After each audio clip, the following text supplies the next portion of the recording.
Oke kawan-kawan, selamat pagi, Assalamualaikum warahmatullahi wabarakatuh, dan selamat siang bagi kelas siang.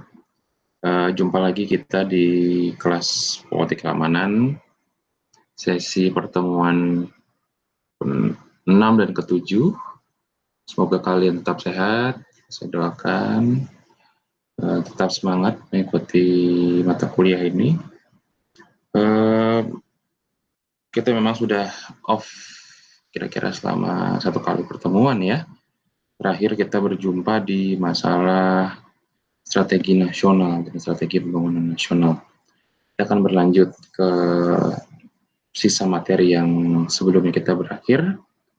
Sebelumnya saya akan share dulu.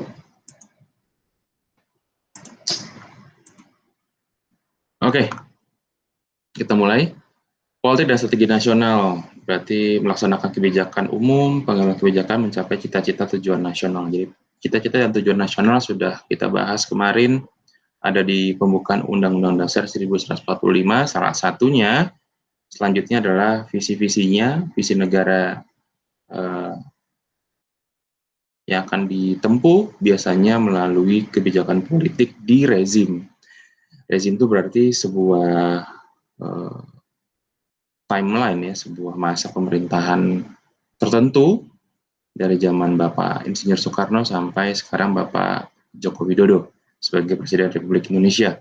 Dan mereka semua punya misi masing-masing yang visinya adalah menjadi Indonesia makmur, sejahtera,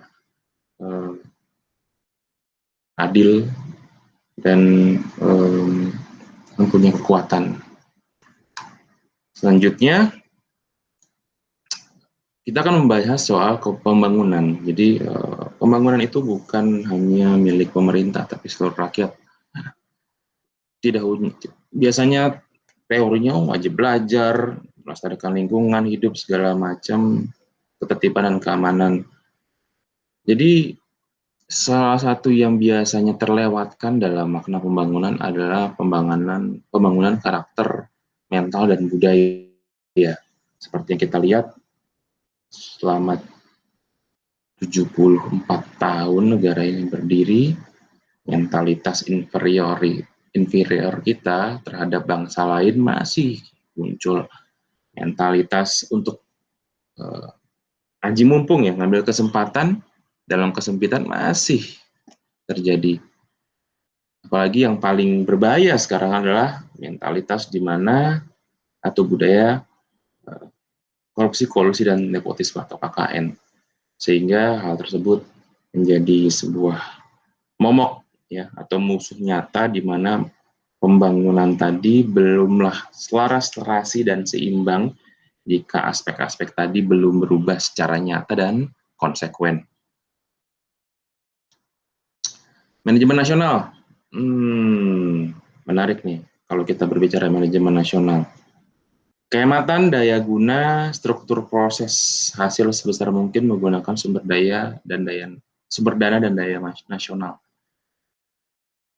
Kita tahu sekarang bahwa sumber daya dan dana nasional Indonesia itu baru saja mengakui masuk ke dalam krisis ekonomi. Terakhir tahun 98 kita masuk krisis ekonomi. Jadi pertama kalinya dalam 22 tahun terakhir Indonesia mengakui kembali kepada situasi krisis moneter. Bagaimana caranya bisa keluar dari situasi seperti apa? Krisis moneter? Nomor satu adalah penghematan sebenarnya. Yang kedua, menghentikan segala macam kegiatan yang bisa merugikan keuangan negara, yang bisa merugikan sumber dana dan bisa menggerus sumber daya sehingga melemahkan kekuatan nasional. Contoh, mana yang lebih penting, menyalurkan beras untuk seluruh rakyat Indonesia karena memang susah makan, menyalurkan sembako bagi rakyat, bukan hanya miskin nih, rakyat yang dirumahkan karena belum dapat pekerjaan, rakyat yang situasinya dianggap menurut BPS, Badan Pusat Statistik, di atas garis kemiskinan, tapi tetap saja susah. Itu harusnya dibantu. dibanding membangun kereta cepat, dibanding membangun bandara misalnya, atau dibanding membeli sesuatu atau membuat sesuatu yang secara konteks tidak bahkan menghambat proses Indonesia bangkit dari krisis moneter. Strategi global dan regional, kecenderungannya itu kalau global, negara-negara yang terkait dalam global itu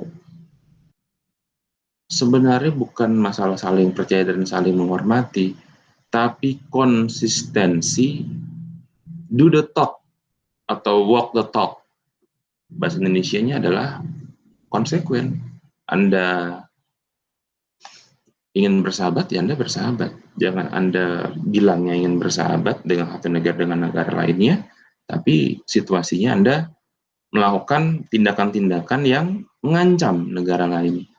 Nah, hal-hal ini yang merupakan kecenderungan hubungan internasional dibangun atas hubungan percaya dan saling menghormati. Jadi, tapi ini mengarahnya ke realitas sempit, karena pada dasarnya kalau kita lihat ke asas utama dari realisme, yang kalau kita bisa lihat realisme itu melihat bahwa situasi internasional itu anarkis. Anarkisnya bukan berantem, tapi persaingan, ya kan? Lalu tipikal memperlihatkan kekuatan, show of power, itu adalah hal-hal atau kecenderungan-kecenderungan yang memang lebih jamak muncul dibandingkan kecenderungan-kecenderungan saling percaya dan menghormati.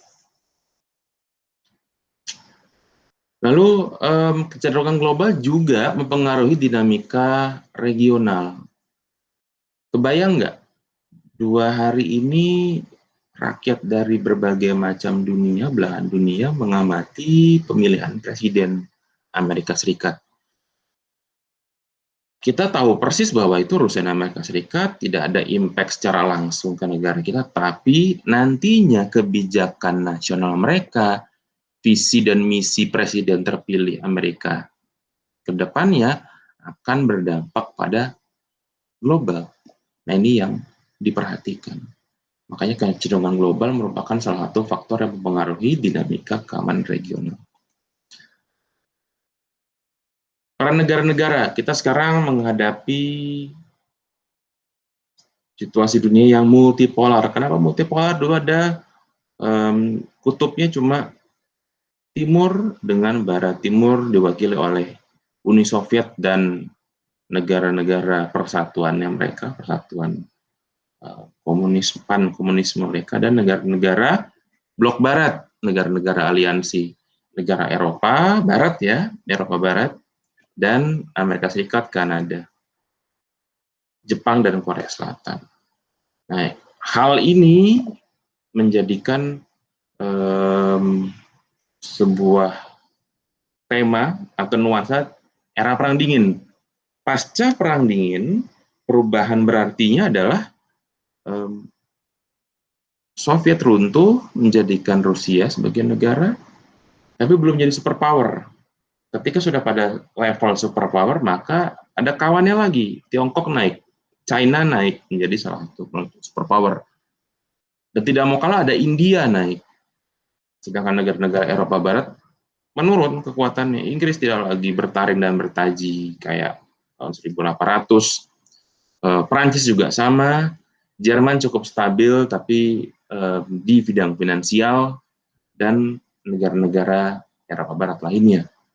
Sedangkan situasi multipolar ini, apa multi karena tidak hanya 2 tapi 3, dan selanjutnya sebenarnya membahayakan, terutama masalah perebutan kekuasaan atau sphere of influence. Kita isu keamanan perairan ini akan saya skip. Perbatasan. Nah, masalah perbatasan ini akan selalu muncul di berbagai belahan dunia. Indonesia punya masalah dengan Malaysia, Singapura, Thailand, India, Filipina, Vietnam, Papua Nugini, Palau, dan Timor Leste. Kebayang nggak ya? Indonesia itu cukup banyak bermasalah dengan apa namanya perbatasan antar negara. Selanjutnya, tidak hanya masalah perbatasan, kita juga saat ini masih saja diganggu oleh gerakan separatis bersenjata. Contohnya adalah beberapa kelompok separatis, sebutannya adalah gerakan pengacau keamanan ya, GPP.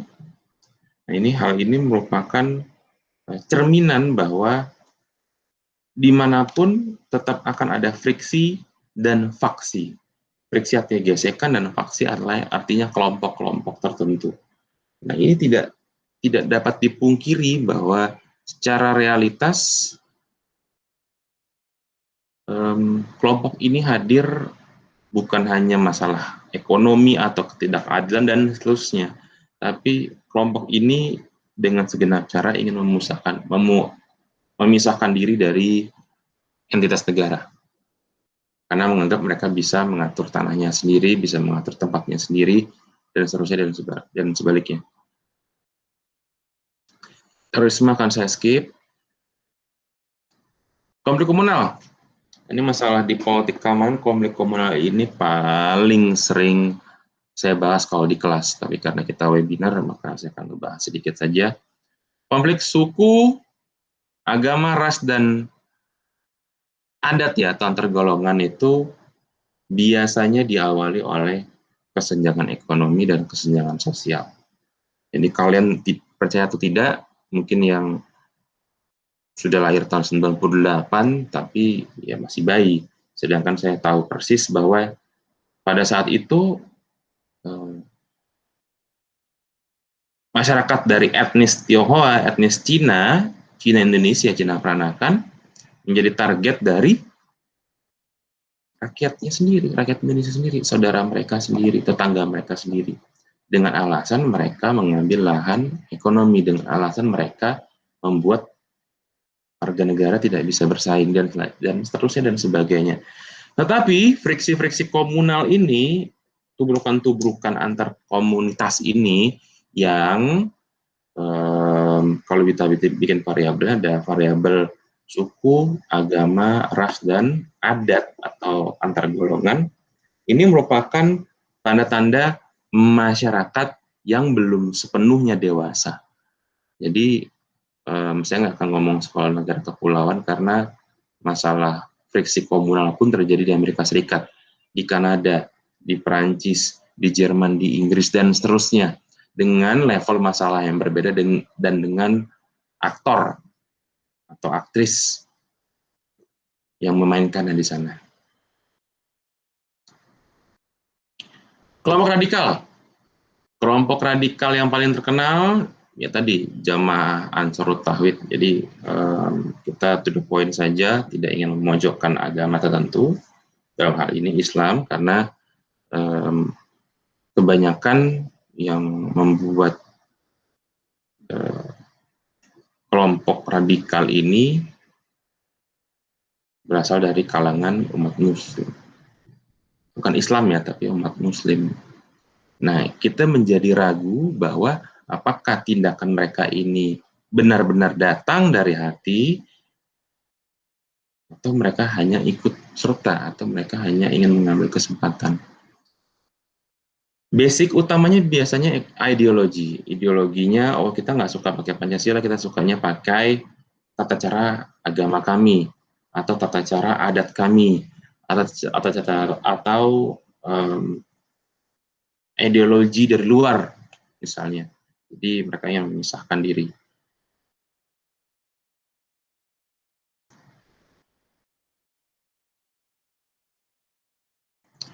Oke, slide-nya selesai, habis, saya tambahin dulu.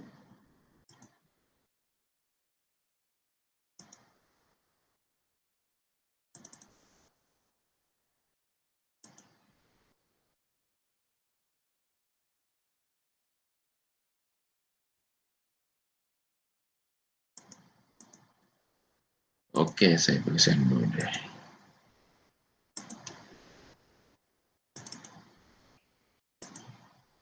Oke, kawan-kawan, ini kita masuk ke pertemuan 7-nya langsung saja. Kita berbicara soal RMA deh. Revolution in Military Affair. Ini kita nggak berbicara soal peperangan masa depan, tetapi utamanya, kita sebentar dulu ya, kita berbicara soal perangnya dan militernya sebentar dulu. Tapi utamanya adalah bagaimana militer sebuah negara termasuk Indonesia mereformasi tentaranya agar kembali ke barak dan berlatih, tapi diganjar dengan gaji yang setimpal, remunerasi yang setimpal, dan seterusnya dan seterusnya. Apa hubungannya dengan revolusi militer affair? Menjadikan tentara atau polisi itu profesional membutuhkan waktu yang cukup panjang. Jadi selanjutnya adalah perubahan teknologi dan organisasi yang ditujukan perorangan.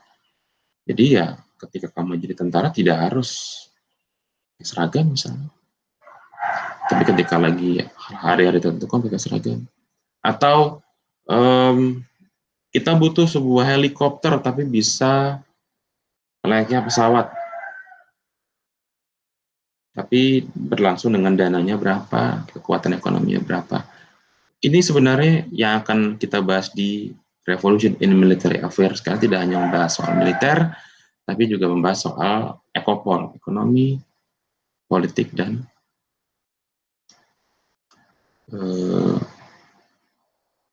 satu lagi apa ya? Bukan internasional, tapi lebih kepada tindakan ya, atau strategi dari negara tersebut sesuai dengan visi misinya.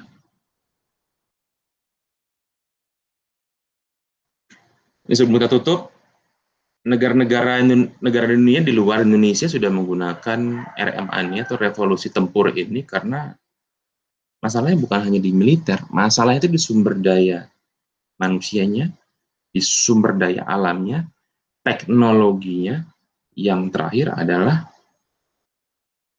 musuh. Jadi kita tidak bisa lihat di masa tahun abad 21 ini, tahun 2021 ke depan pun, wilayah atau daerah yang berperang secara frontal sudah hampir tidak ada. Jadi sekarang yang bertarung adalah ideologi, yang bertarung adalah ekonomi, yang bertarung adalah budaya, dan terakhir yang bertarung adalah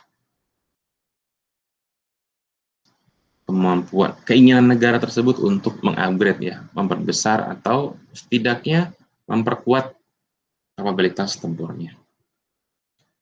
Oke kawan-kawan, ini materi 5, 6, dan 7 sudah saya sampaikan.